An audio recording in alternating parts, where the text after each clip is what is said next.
นี่คือบริเวณน้ำตกวัดตะโนตรงนี้มีต้นไม้สำสาได้หนีเย็นได้ต้นไม้สำสาใหญ่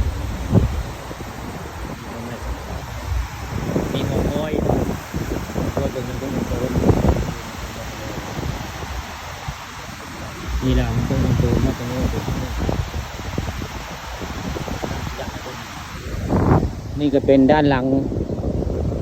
ตรงนี้ก็เป็นมองร้านจอดรถของตลาดบ้านตะง้อยเลยมองนี่คือตลาดอันตอนเที่ยงคนสิเริ่มหลายแล้วจะเอามาขายของบริเวณตลาดเทียบของขายนี่แหละคือตลาดบ้านตะง้อยอำเภอตะง้อยนะคุณก็เป็นร้านขายมอเตอร์ไซค์ในวันอาทิตย์เดี๋ยวนี้วันอาทิตย์คนปิดบัวขายรถมอเตอร์ไซค์เดี๋ยวมันเลยครับบริเวณตลาดบ้านตะง้อยแหละลูกค้าเอาเรื่องจริงผ่านจอไม่เบิ่งจอนี่เขาเจ้ายังบุมาขายได้กูแล้วตอนเที่ยงง่ายเขาสมาวันนี้เป็นวันอาทิตย์นี่คนสิหลายได้หมดนี่ตลาดนัดวันอาทิตย์สิหลายได้บริเวณนี้โมนี่สิเต็มได้หมดนี่คนสิมาขายของโมนี่วันนี้วันรวยนี่วันหวยออกวันนี้บริเวณนี้สิเต็มได้แล้วลูกวันนี้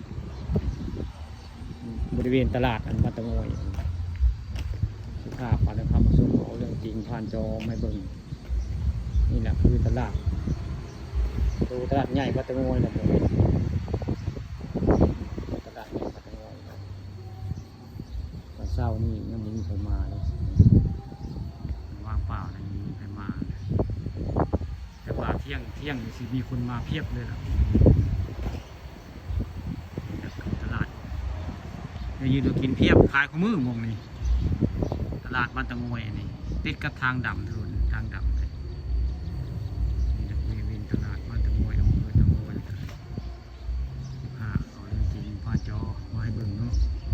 วันนี้วันอาทิตย์คนศิลาในบริเวณนี้แหละนี่คนศิลาเดี๋ยวคนศิลาเมียบุคคาไปซื้อของมาแล้วเดินใส่นักของคนมาจะซื้อของข้ามาถ่ายนะน้อยอยู่นี่บริเวณนี้วันนี้วันอาทิตย์วันนี้บริเวณนี้ของที่เต็มหลายวันนี้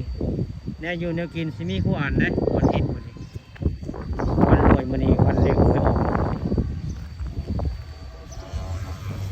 คุณพญาตะง้อยได้ผมคุณคือเป็นพญาตะง้อยได้ถึงเต่าใหญ่ผมเรือไปแต่ไกลได้ผู้ค้าชมกล้องบนเนาะคุณละเต่าใหญ่ละเต่าใหญ่พญาตะง้อยไกลได้จากนี้ไปกับประมาณ500 เมตรประมาณนี้นะจากนี้ไปพญาตะง้อยนี่ก็คือมองพระเจ้าตลาดบ้านตะง้อยแล้วมีคนมาขายของมันร้ายวันนี้บริเวณนี่เต็มเพียบแล้วพระเจ้าขายของวันอาทิตย์วันนี้ตลาดนัดคลองถมแล้ววันนี้วันอาทิตย์วันนี้ข่าวว่าจาว่านี่แหละคือตลาดบ้านตะง้อยนะตลาดใหญ่พุ่นละนี่ขายของมือไว้ครับมึงไปอยู่กินแนวอยู่ในกินจะมีบางเดียวนี่ละตลาดใหญ่บ้านตะง้อยเลยวันนี้พิเศษวันนี้ตลาดคลองถม